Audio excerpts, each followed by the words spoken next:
일반협심증, 변이형협심증, 안정협심증, 불안정협심증, 모세혈관협심증 너무 많죠? 어떻게 다른지 지금부터 말씀드리겠습니다.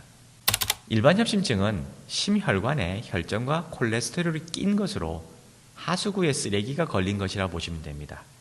이는 주로 심장에 산소가 많이 필요로 하는 경우에 증상이 발생하는 것으로, 예를 들면 급하게 걷거나 달릴 때, 무거운 것을 들거나 운반할 때, 힘든 일을 할 때 증상이 나타납니다. 특정한 시간대가 없지요. 변이형협심증은 혈관에 혈전이나 콜레스테롤이 끼지 않았습니다.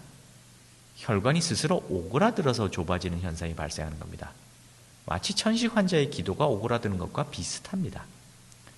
일반 협심증과 달리 음주한 다음날 새벽에 주로 발생합니다. 발병 시간대가 중요한 감별 포인트가 되죠. 심혈관 조영술을 해서 막힌 곳이 없을 때 혈관 경련을 유발하는 주사를 놓아봅니다. 그때 혈관이 오그라들어 혈액순환이 갑자기 안 되는 게 보이면 변이형 협심증이라고 확진하게 되죠. 다행인 것은 변이형 협심증이 비록 통증은 일반 협심증과 별 차이 없지만 생명과는 관계가 좀 멀다는 겁니다. 그러니 너무 두려워하지 마십시오. 혈관 조영술에 막힌 곳도 없고 경련도 발견되지 않는데 증상이 협심증과 거의 똑같다면 미세혈관 협심증이라고 진단하게 됩니다.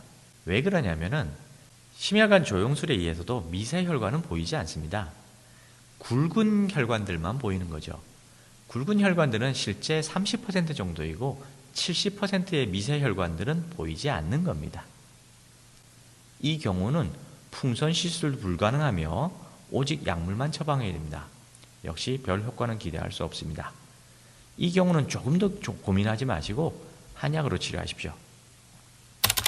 안정협심증은 증상이 그리 심하지 않아 여유가 있는 경우입니다. 불안정협심증은 안정협심증에 반대되는 개념으로 빨리 설화정을 투여한 후 응급실로 향해야 합니다. 위의 세 가지는 유형별로 구분한 거고 아래는 위험도에 따라 구별한 것 뿐입니다. 이 중에서 응급 상황인 불안정협심증은 양방치료가 우선돼야 합니다. 일단 생명을 구하고 보는 것이 최우선이기 때문입니다.